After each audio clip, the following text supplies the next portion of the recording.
Hey, friends, this is Jill Griffin, the host of the Career Refresh podcast. Thanks for being here. This week, man, I am talking about embarrassing moments and how embarrassment requires immediate management. I recently had a very high profile meeting with a media company CEO. So here's the scene. We're seated on the couch in her very gorgeous, expansive New York City office. It was a face to face meeting. I was thrilled. It was about 15 minutes or so into the meeting, and I realized that my forearm kind of around my elbow is like scratching against something. I'm like, what is that? But I'm like in the conversation, but I'm now being distracted because I'm like noticing something. So I just kind of move my palm and go and feel, and I realize that it's a tag. It's the washing instructions tag that's on my blouse. So in this moment, fresh from the dry cleaner, they had put my shirt inside out, clearly didn't notice it, put it on, and now I'm actually wearing my shirt inside out. And friends, it had a zipper, which was more ornamental than useful, but the idea that I had a zipper inside out also, I mean, it just insanity. Anyway, I was all seams. I could feel the seams. Now I'm noticing all of it. And I'm like, so you've probably been in the aftermath of an embarrassing moment. And if you haven't, then good on you. But at some point, I'm going to guess that you're going to have an embarrassing moment. This is like the video won't load and you're on the stage and now there's a sound check and you feel everyone's eyes on you, or you are in a space where maybe you trip or fall. I've had that happen where I worked in a building in New York City where the lobby was this gorgeous, highly polished marble. And if there was a teacup of moisture anywhere, it was forget it. You were slipping, or in a really humid day, you were definitely slipping. And I've been on my way to greet a client in the lobby, and then like whoop, sort of the banana peel effect. So any of those things, it could be our zippers open, right? Your fly is down. Any of those things that could feel super embarrassing and very, very intense in the moment. And these intense moments, we know they require management, right? So if you do a Google search, you're going to hear that there's plenty of tips about how to handle the embarrassment, to, find grace and compassion for yourself and lean into humor. And can you be self-deprecating about it? And, letting people know that, hey, I'm human too. And this all makes you super vulnerable and humanizes you as a leader. These are really good qualities to have because it makes you more approachable. All of that's super useful. But nothing out there tells you what to do in the seconds after. All of that's telling you what to do in the coming days of like, how do you think through every time you think back to that gaffe or that event? Or do you need to go take it to your coach and talk about it with your coach or your therapist? Like, to what degree is it? All of that is in, I would say, like stage 2 of the aftermath. I'm talking about in the immediate space. How do you get yourself refocused? Because you're still on the stage, you're still leading the meeting, you drink your water, it gurgles all over your shirt, and now you have a big white, you're on your white shirt is a big wet stain. And if your skin is showing through it, you're like, everyone can see. How do you continue to perceive? And in my case, I'm still on the couch. I got to pay attention.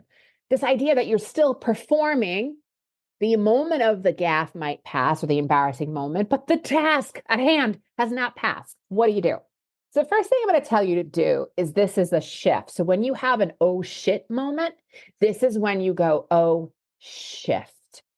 So I want you to shift your focus from your mind. That's like, oh my God, did they see this? Did she see the zipper? Is the seams there? Blah, blah, blah, blah, blah. All that very normal, very typical thing that our brains do, because our brains are doing what it's supposed to do, looking for the danger and trying to figure out, how do I fix this? I want you to shift from your mind into your body. And some ways that you can do this in a split second is you can feel the sensation of your feet on the floor. In my case, I'm sitting on a couch. It was sort of like a new Bucky feeling. I could feel the sensation of the couch, like getting out of my head and getting tactile, getting the physical sensation. You can feel the breath. You can feel the sensation of air coming through however you're breathing, whether it's on your nostrils or whether it's over your tongue and through the back of your mouth. Just something to get you out of your brain. It's giving yourself a beat to just refocus. Any of you longtime listeners know I've discussed it before. It's evolutionary biology. You cannot be in the sensation of fight or flight, the fear, and be using your prefrontal cortex. It is biologically impossible. We need to stop the intensity and shift to the other. So if we're all in our head, we need to get into our body. And if we're all in our body, we need to get into our head. It just depends on the scenario. So that's the first thing you do. So the second thing you do is detach, and it's detachment. So to talk about attachment, right? Attachment keeps you in the problem. It keeps you sort of ruminating on what just happened, trying to almost like fix what can't be fixed because it's already been done. So you can't erase what just happened. You want to be able to distinguish between the two, because when we're attached to a situation, we detach from ourselves, and then we forfeit our ability to think clearly, to be able to think or feel or act or move wisely into whatever the scenario is and whatever it is that we want to do next. Detachment is a universal principle that is found in many cultures and belief systems, where detach is about present moment thinking. It's in the now, right now, right? It's the second of where you are, because you're detaching from everything else. It's being in that here and now. It's detaching from the conversation or the interaction, detaching from the agony of the embarrassment. Because when we stay in the problem, and in this case, the embarrassment, we forfeit our ability and our power to think and take the next action. And you may, in that moment of detachment, which is what I did, say, Jill, focus, get back on it, right? You bring yourself back to the task at hand. It is not about the inside out shirt. It is about, I'm talking to a CEO of a company and we're talking about business and a possibility, and I need to stay present. It also, whether she noticed it or not, I have no idea. If she's listening, she will probably now realize, hi, this is what happened. But the idea that if she noticed it, now it becomes almost a test for, oh, how did Jill react when that came into the forefront? How did she pivot? How did she shift? Nothing is ever casual, friends. When we're in those situations, watching and observing how someone that you potentially might do business with is going to be really important to see how they act and react to a situation. Next, concentrate.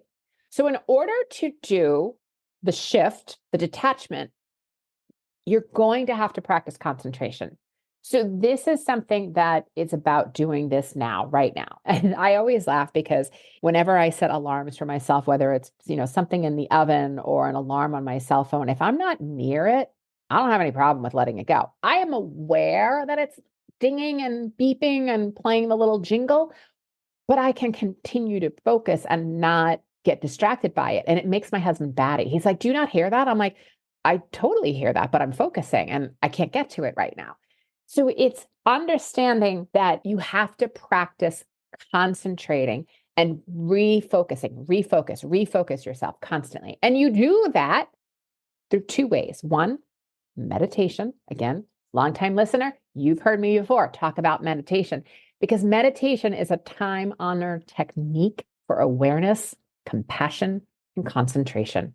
It encourages you to focus on what you're doing rather than what you think. People say like, oh, meditation is so you don't have thoughts. No. It's not so you don't have thoughts. It's so that you're not distracted by the thoughts.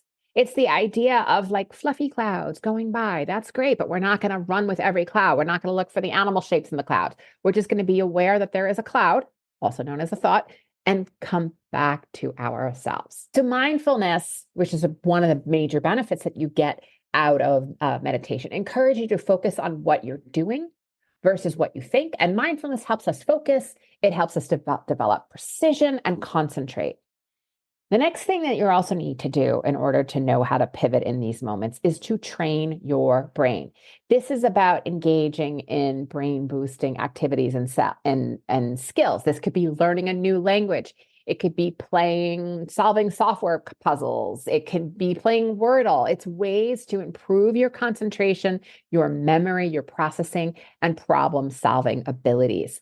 When you improve your concentration, you're able to, again, refocus so that when the moment happens that, oh God, the embarrassing moment happens, what are you going to do next? You are able to respond versus stay hooked and attached to what has just happened.